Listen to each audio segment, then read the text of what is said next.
This is a tutorial to create this cute crochet popcorn.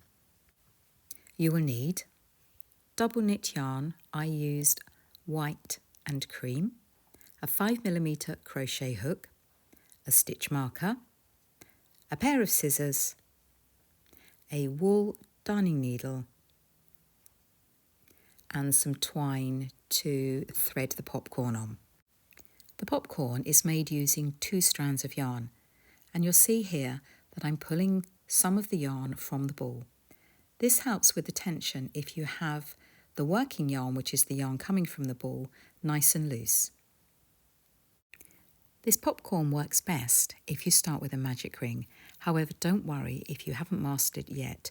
You can do a chain, but I will show you that later in the video. To create a magic ring, place the tails at the front of your hand and wrap the working yarn around 3 fingers and then over that tail. Reach through the loop you've created and pull up the working yarn. Insert your hook, hold on to the tail and work a 1 chain. This secures the magic ring, but it also gives the first stitch something to sit against. Pull the magic ring slightly to make it a little bit smaller. You'll find it much easier to work in. Insert your hook in the magic ring, yarn over and pull through. 2 loops on the hook. Pull the magic ring away from the stitches as you will find it easier to pull the hook through. Pull through both loops and you've created a double crochet. A top tip is to insert a stitch marker in this first stitch. As we're working a lot of stitches in this magic ring, this stitch can sometimes get lost. We now work a further 8 double crochet into the magic ring. Insert the hook into the ring, yarn over and pull through. Again, I'm pulling against the stitches, yarn over and pull through both stitches. Insert the hook into the magic ring, yarn over and pull through. Yarn over and pull through both loops. Insert hook into the magic ring, yarn over and pull through, and yarn over and pull through both loops. Continue working double crochets into the magic ring until you have worked a total of 9. You may need to pull the magic ring slightly to reduce its size.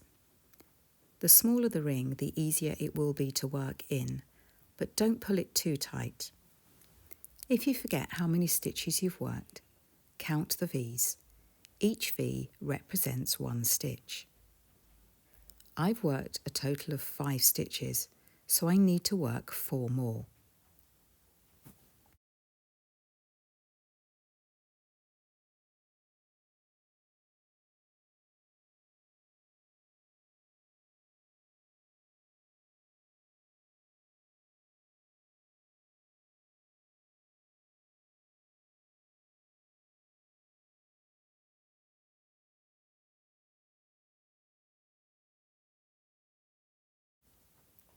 Make sure that the stitches are laying flat around the magic ring and then remove the stitch marker. It's a good idea to place your thumb over the stitch so that you know where to insert the hook. Insert the hook, yarn over and pull the hook through the loops. This is a slip stitch and it's used to close the ring. We're now going to create a bobble for each of the 9 double crochets from the previous round. Chain 2, and this gives us the height we need for the stitch, and we're going to work back into the same space as the chain 2 has come from. Yarn over and insert hook into that same space, yarn over and pull through. Yarn over, pull through just 2 of the loops.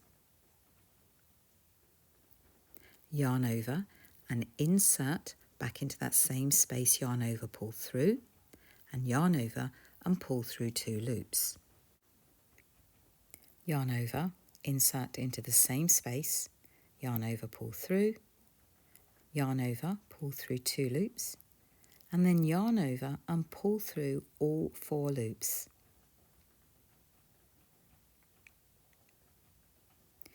To create the bobble, a slip stitch is worked in the same space. Insert hook into the space, yarn over, a pull through, and pull the loop off the hook. This stitch is now repeated, but to get where we need to start, we do a slip stitch into the next stitch. This places the loop on the hook in the centre of the stitch. Chain 2, and we want to work back in that same stitch. Yarn over, insert hook, yarn over, pull through, yarn over, pull through 2 loops, yarn over, insert into the same stitch, yarn over, pull through, yarn over, pull through 2 loops, and finally one more, yarn over, insert into the same space, yarn over, pull through, and yarn over, pull through 2, and yarn over, pull through all 4 loops. Form the bobble shape by working a slip stitch in that same stitch. Continue working stitches in the same way, making sure that you slip stitch first into the next space.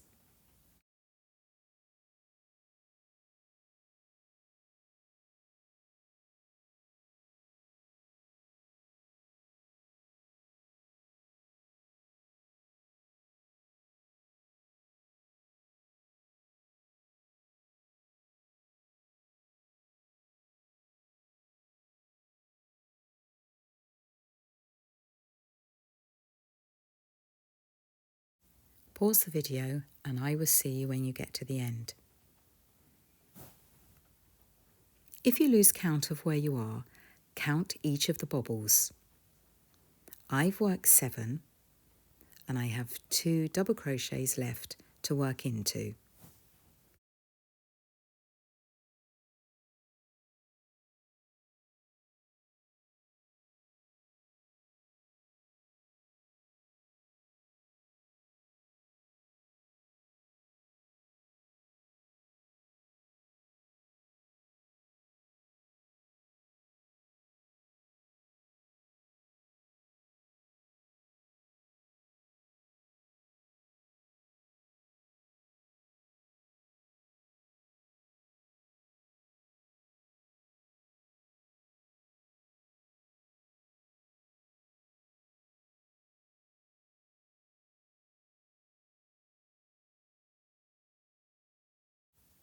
Once you have completed your 9 bobble stitches, cut the yarn and pull through.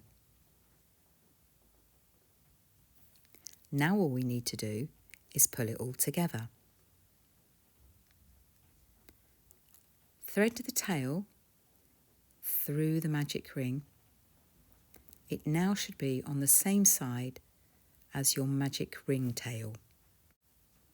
Pull the tail that is around the magic ring. Pull it nice and firm, and you will see that the bobbles have nowhere to go as you have made the ring disappear, so they all bunch up to form the popcorn. Tie a knot, pulling it fairly tight. Make sure you don't pull too hard or you will break the yarn. Tie a second knot, again being firm but not pulling it too tight.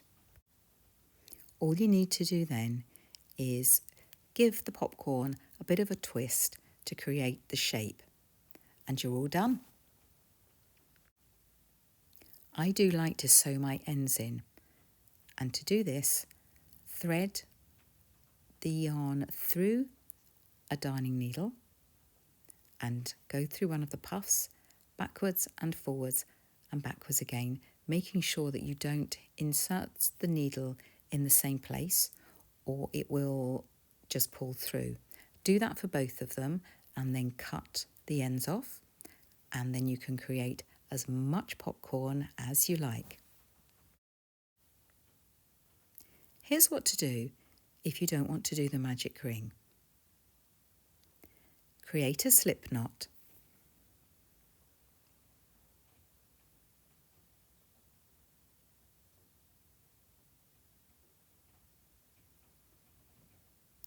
Insert your hook and pull the slip knot closed.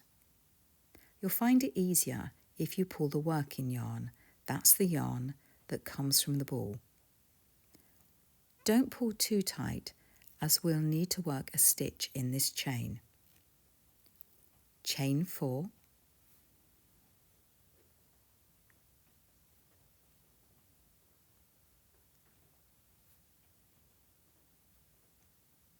and create the ring by working a slip stitch in this first chain.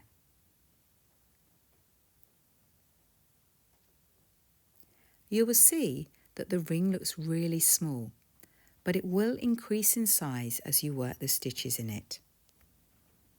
The popcorn is created in exactly the same way as if you were to use the magic ring method, but you will see here that once we've finished, it's really flat. As we don't have a magic ring to close, we're going to create the popcorn slightly differently. Make sure that the strands are on opposite sides and then tie them together. Double knot them to secure. You can stop there and leave the popcorn like this, but I found that if I wrapped it around again, then it created a much firmer popcorn.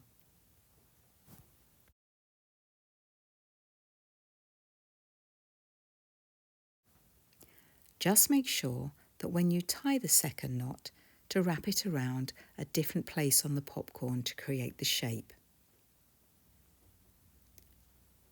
Sew the ends in and then your popcorn is finished. I made my garland by threading the popcorn onto garden twine. You could also use cord or ribbon or some chunky yarn that you may have.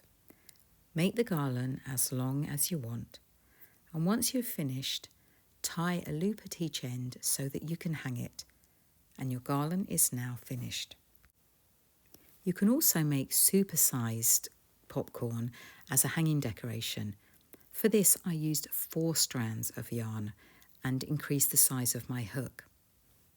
And don't forget to tag us in anything you make.